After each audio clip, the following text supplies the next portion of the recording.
When we refer to human beings today, we don't refer to them as humans, we refer to them as Indians, Americans, Emiratis and whatever else.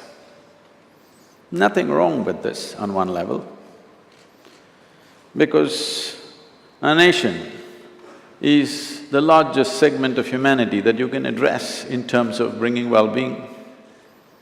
So in that sense, there's nothing wrong about it. But at the same time, taking these national, ethnic, tribal, religious and racial identities as ultimate nature of human being will be a serious mistake, and for which we have paid an enormous price in the last few hundred or thousand years. Too much blood has been shed, too much prejudice has happened. Above all, we stand divided in so many different ways. There are three fundamental aspects or activities through which we are shaping these aspects or these identities within ourselves. One is education, economics and our spirituality.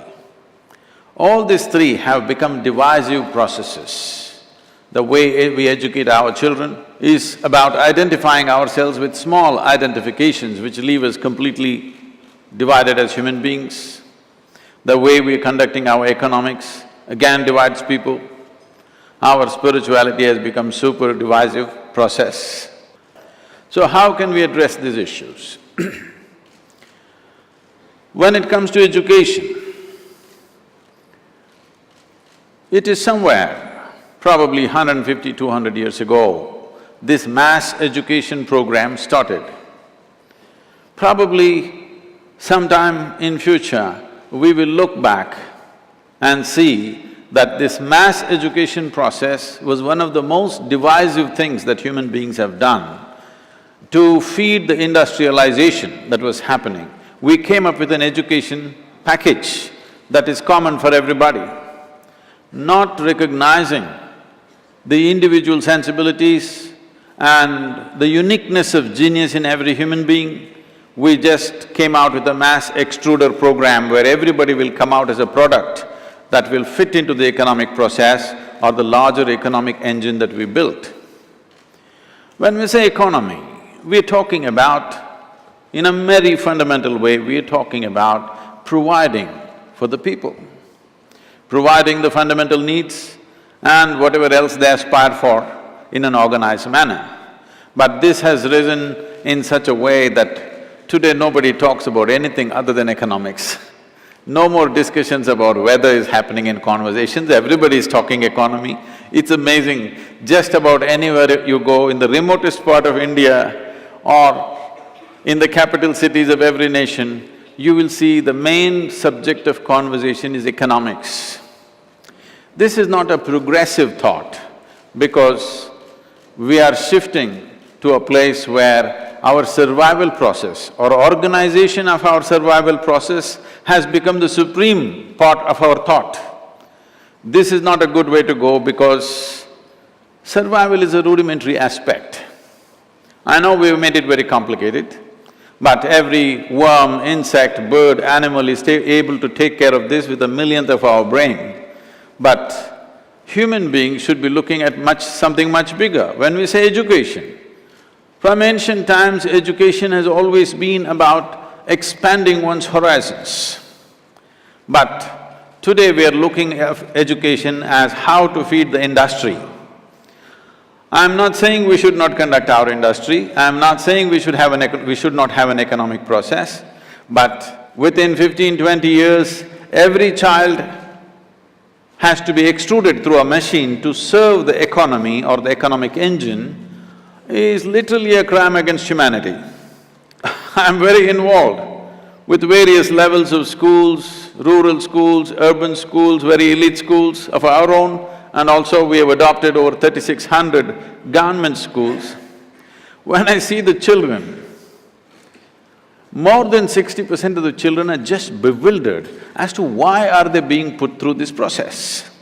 They just can't figure what is the purpose. At least I could not figure till I was 25, why the hell I have to go through education, so I didn't go through much education, because what is the purpose? Well, somebody has a purpose for you. The purpose of life is that this life should find full expression. The purpose of life is not that this life should serve this or that. Every creature on the planet is always trying to become a full-fledged life. That is the aspiration of the human being also. But now we have made that thing of longing to become full-fledged life to find expression only in economic ways. The only way you can be something in the world is you have to be you must be success in the economic field. This type of education will smother human genius. Nothing new or truly wonderful will happen, we are only thinking of how to use everything. Our idea of education has become this, we are teaching our children not how to be with everything, not how to be inclusive. We are only teaching our children how to exploit everything. Our idea of education, unfortunately our idea of science has become like this. From an atom even to other galaxies, how to make use of them. People are exploring what minerals are there in Mars. Have we not done enough damage to one planet? Before we learn how to live well on this planet, we should not step into any other planet, if you ask me.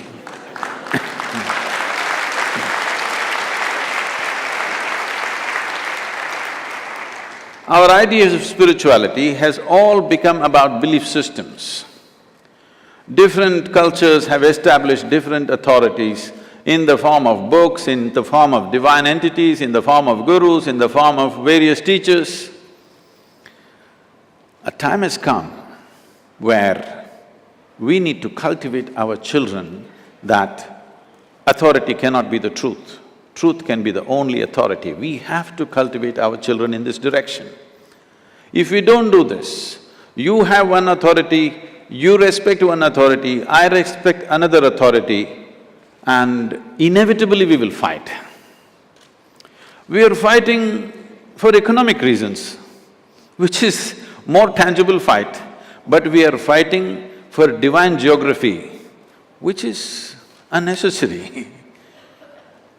If you are willing to come to this much realization, if we are willing to become at least straight enough in our lives that what we know, what we do not know, we do not know, only then education will happen, true education will happen. Right now, whatever we do not know, we believe. You believe one thing, somebody believes something else, eternal clash is happening. All the fight in the world, though it is being projected as good versus evil, the reality is, it is one man's belief versus another man's belief, endlessly going on, religious or otherwise. Why is it that we don't mature in the next couple of decades, the entire world?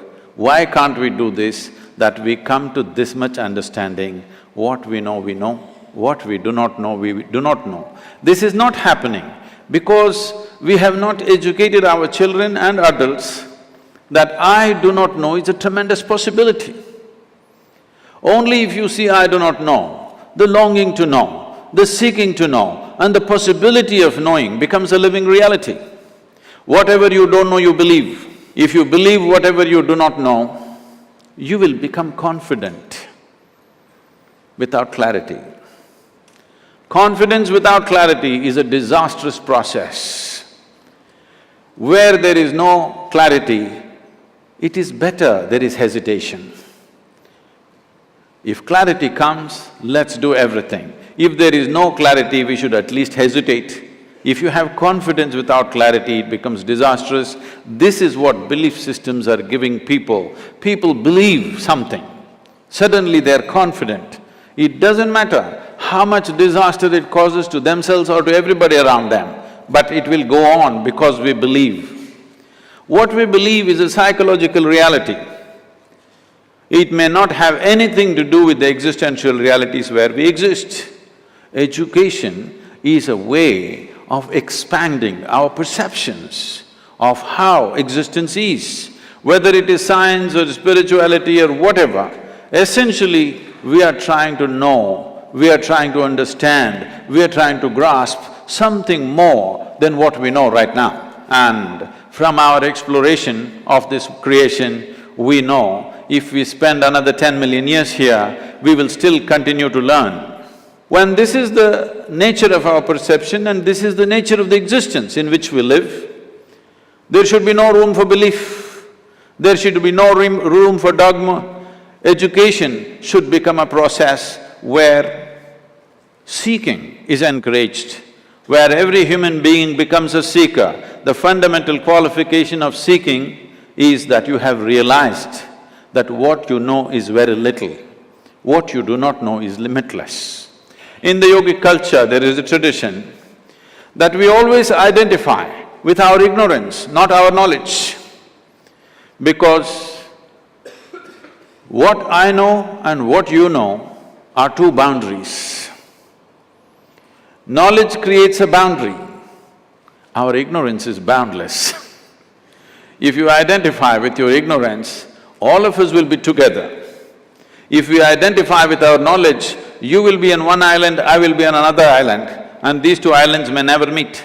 Knowledge, or what we know right now, what we have perceived, what we have understood is valuable, but it is very puny compared to the nature of creation.